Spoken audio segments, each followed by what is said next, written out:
Hello dear bankers, नमस्कार। आप सभी दोस्तों का स्वागत है CAIB MCQ सीरीज में और हम अपने मॉड्यूल डी की क्लास नंबर 5 की तरफ आ गए हैं और आज हम लोग डिस्कस करेंगे क्लास नंबर 5 को। दोस्तों, ABM advance bank management paper 1 हम डिस्कस कर रहे हैं और क्रमबद्ध तरीके से सभी इंपॉर्टेंट MCQs को डिस्कस करते हुए चले जा रहे हैं। तो स्टार्ट करते हैं अपनी क्लास। सबसे पहले मेरा नाम है दोस्तों अरविंद सर और आप हमारे साथ जुड़ सकते हैं हमारे टेलीग्राम चैनल पर। हमारे टेलीग्राम चैनल का नाम है JAIB CAIB by Arvind sir, या आप इस QR कोड को स्कैन करके भी हमारे साथ जुड़ सकते हैं। ठीक है दोस्तों, तो पहला क्वेश्चन आज का हमारे साथ ये रहा। पहला क्वेश्चन क्या कहता है? Reserve Bank of India has introduced a system for designating compliance officer in bank in August 1992 based on recommendation by the Committee on Fraud and Malpractices in the Bank known as committee. तो आपको committee का नाम बताना है। अगस्त 1992 में reserve Bank of India ने compliance officer, जो एक पद होता है जो आज काम आप देख रहे हैं जिसको हम डिस्कस कर रहे हैं, वो इंट्रोड्यूस किया था। तो उसके लिए एक इन्होंने कमिटी बनाई थी फ्रॉड एंड मेल प्रैक्टिसेस के ऊपर, और उस कमिटी को लीड किसने किया था? जिनकी रिकमेंडेशन पे कंप्लायंस ऑफिसर को इंट्रोड्यूस किया गया, ये आपसे पूछा गया है। तो पहला ऑप्शन है पटेल कमिटी, दूसरा है सिंह कमिटी, तीसरा है घोष कमिटी, चौथा है रेड्डी कमिटी। तो घोष कमिटी की रिकमेंडेशन पे, किसकी रिकमेंडेशन पे? घोष कमिटी की रिकमेंडेशन पे अगस्त 1992 में रिजर्व बैंक ऑफ इंडिया ने कंप्लायंस ऑफिसर को इंट्रोड्यूस किया बैंकिंग सिस्टम में। तो हमारा जो करेक्ट आंसर है वो क्या है? Reserve Bank of India has introduced a system of designating compliance officer in bank in August 1992 based on the recommendation of the Committee on Fraud and Malpractices in Bank, और this committee known as Ghosh committee. इस कमिटी का नाम क्या था? Ghosh committee की recommendation पे introduce किया गया।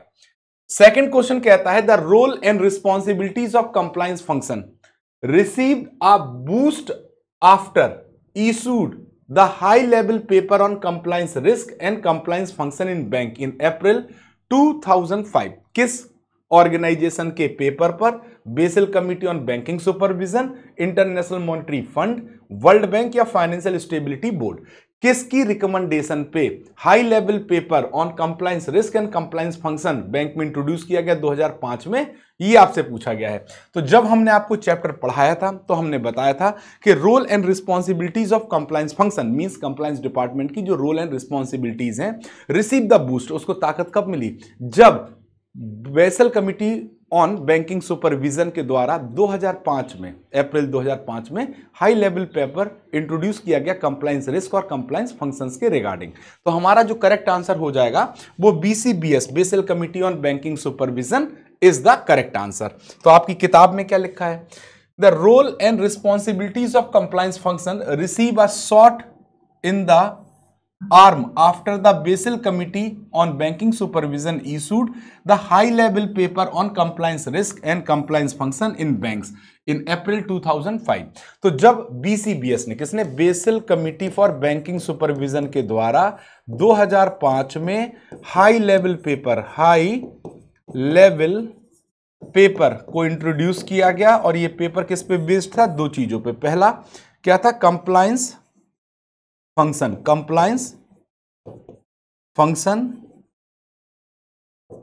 और दूसरा क्या था दोस्तों? Compliance risk. क्या था? Compliance risk. ये पेपर किसके ऊपर बेस्ड था? कंप्लायंस रिस्क के ऊपर। तो इस आधार पे, है ना, जो role and responsibilities of compliance function को बूस्ट मिला। ठीक है दोस्तों, डन। अब क्वेश्चन नंबर 3 क्या कहता है? What amendment was made to the PIDP resolution in 2013? PIDPI resolution 2013, है ना, में क्या अमेंडमेंट किया गया? कौन सा अमेंडमेंट हुआ? तो पहला, the amendment allow for anonymous complaint to be acted upon. Anonymous यानी बेनामी, तो ये तो बेनामी कंप्लेंट तो RBI कंसीडर करेगा ही नहीं। It authorise the chief vigilance officer of ministries और departments to receive the complaint of corruption और मिसयूज ऑफ द ऑफिस। तो ये सेकंड ऑप्शन आपका यहां पे बिल्कुल करेक्ट है। इसने ऑथराइज किया चीफ विजिलेंस ऑफिसर्स को of the ministries and departments को कि वो रिसीव करेंगे कंप्लेन ऑफ करप्शन और मिसयूज ऑफ ऑफिस। तो आंसर आपका B is the correct answer. देखिए इन्होंने क्या कहा, PIDP का फुल फॉर्म क्या है? Public interest disclosure and protection of person making the disclosure bill 2010, इसी का रिवाइज फॉर्म 2013 आया। So the Central Vigilance Commission CVC is authorized as the designated agency to receive written complaint or disclosure on any allegation of corruption or misuse of office by any employee of the central government of any corruption established by or under any central act. So government companies, societies, local authorities owned and controlled by the central government. तो यहां पर जो complain receive की जाएंगी किसी भी allegation of corruption और misuse of office, अगर केंद्र सरकार का एम्प्लॉय है तो जो डेजिग्नेटेड एजेंसी है वो कौन है? Chief vigilance commission. कौन है? चीफ विजिलेंस कमीशन होगा। ठीक है, याद रखिएगा, दोनों आंसर मिले हैं। Question number 4, what is the role of the serious fraud investigation office as per the companies act 2013? Companies act 2013 के तहत सीरियस फ्रॉड इन्वेस्टिगेशन ऑफिस को क्या रोल दिया गया है? To provide financial auditing service to the companies upon request, company की request पे आप फाइनेंशियल ऑडिट कर सकते हैं। दूसरा, to arrest any person for fraud in the company, company में अगर किसी पर्सन ने फ्रॉड किया है तो उसको अरेस्ट किया जा सकता है SFIO के द्वारा। To act and mediator in dispute between companies and their stake holders, to implement whistle blowing policy with in the organisation. तो जो SFIO है उसके पास अधिकार है कि यदि कंपनी में कोई भी फ्रॉड करता है तो उसको क्या कर लिया जाएगा? अरेस्ट करने का अधिकार है serious fraud investigation office SFIO के पास। तो हमारा जो करेक्ट आंसर होगा वो क्या हो जाएगा? B is the correct answer. देखिए, the serious fraud investigation office SFIO, ठीक है, serious fraud investigation office a statutory body is created under section 211। याद रखिएगा, कंपनी एक्ट का सेक्शन 211, कंपनी एक्ट का सेक्शन 211, कंपनी एक्ट का सेक्शन 211, कंपनी एक्ट का section 211 of the act which has the power to arrest any person for fraud in the company. तो SFIO को क्या मिली है? पावर। क्या मिली है? पावर। किस सेक्शन के तहत? सेक्शन 211 के तहत। किसके तहत? 211। किस एक्ट का? कंपनी एक्ट का। किसका? Company act. कंपनी एक्ट, और ये एक्ट कब आया था? 2013 में। कंपनी एक्ट 2013 का सेक्शन 211 पावर देता है SFIO को कि अगर मान लीजिए कंपनी में कोई भी व्यक्ति फ्रॉड करता है, कंपनी में अगर कोई भी व्यक्ति क्या करता है? फ्रॉड करता है,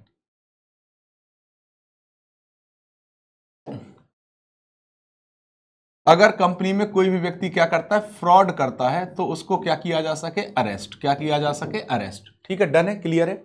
so auditor have the responsibility to report to the central government if they have reason to believe a fraud committed और being committed to the company. अगर ऑडिटर को यह लगता है कि कंपनी में फ्रॉड किया गया है या फ्रॉड किया जा सकता है तो वो केंद्र सरकार को शिकायत कर सकता है। ठीक है दोस्तों। नाउ अब थोड़ा सा बड़ा क्वेश्चन है, क्वेश्चन थोड़ा बड़ा है, पढ़ेंगे तो समझ में आ जाएगा। The role of compliance function is very important in evolving compliance culture in the bank. So hence compliance department should draw the compliance programme covering the following. तो किसी भी बैंक में अगर आप कंप्लायंस कल्चर क्रिएट करना चाहते हैं तो कंप्लायंस फंक्शन को एक वेरी इंपॉर्टेंट रोल दिया जाता है। तो कंप्लायंस प्रोग्राम में इनमें से क्या क्या शामिल किया गया है? पहला, identify major compliance issues to be address on priority basis. जो मेजर कंप्लायंस इश्यूज हैं उनको एड्रेस करना होता है प्रायोरिटी बेसिस पे। Coordinate with audit and inspection department for identification of key compliance issues based on their finding during audit. तो आपको क्या करना होता है? कोऑर्डिनेट करना होता है ऑडिट और कौन सा डिपार्टमेंट? इंस्पेक्शन डिपार्टमेंट के साथ, कि जो भी की कंप्लायंस इश्यूज हैं जिनको आइडेंटिफाई किया गया है उनकी ऑडिट के समय पर। Develop a testing and monitoring procedure for assessing extent of compliance and review policies by the functional departments based on the experience gained during implementation of the policy. तो ये 5 स्टेप आपको दिए गए हैं। अब इन 5 स्टेप के आधार पे आपको आंसर देना है। तो यहां पर मेरे हिसाब से 5 स्टेप करेक्ट हैं, यानी आपका जो आंसर है वो ऑल आर करेक्ट हो जाएगा। ठीक है दोस्तों। अब क्वेश्चन नंबर 6 क्या कहता है? इन एन ऑर्गेनाइजेशन, किसी भी ऑर्गेनाइजेशन में, which policy ensure that the company give freedom and allow their employees to report और telling the management the fact and putting a stop of all unethical, immoral और illegal work. अब इनका कहना क्या है कि इनमें से वो कौन सी पॉलिसी है जो किसी भी ऑर्गेनाइजेशन के एम्प्लॉय को यह स्वतंत्रता देती है कि अगर ऑर्गेनाइजेशन में कोई इलीगल, अनएथिकल वर्क चल रहा है तो उसकी रिपोर्ट की जा सके। तो पहला ऑप्शन दिया गया ethics policy, transparency directives, anti corruption policy या विसल ब्लोइंग पॉलिसी। तो यहां तो बच्चा भी टिक लगा देगा, जिसने एबीएम पढ़ा है वो बता देगा कि this is possible through whistle blower policy या विसल ब्लोइंग पॉलिसी। ठीक है दोस्तों, तो यहां पे आंसर आपका क्या हो जाएगा, D is the correct answer. Question number 7, whistle blowing policy give a platform to which of the following to raise concern against any wrong doing done by the company. तो विसल ब्लोअर पॉलिसी आपको एक platform देता है ना, which of the following to raise concern, है ना, किन किन को कि वो अपना कंसर्न रेज कर सकते हैं एनी रॉन्ग डूइंग, अगर कुछ भी गलत हो रहा है कंपनी में। तो देखो, एक तो आपका एम्प्लॉय आपका कंसर्न दे सकता है, आपका इन्वेस्टर उसको पैसा लगा हुआ है, एंड कॉन्ट्रैक्टर। ठीक है, तो यहां पर जो आपका आंसर होगा वो ए हो जाएगा। मेंबर ऑफ पब्लिक को ये नहीं दिया गया है, वो उसे कंपनी के अंदर की बात ही नहीं पता, तो वो कैसे कर पाएगा। तो आंसर हो जाएगा 1, 2, 3। Question number 7. It is the responsibility of all employees of the company to raise their concern against any wrongdoing in the company. If an illegal activity is not reported despite knowing, it is considered as unethical behavior.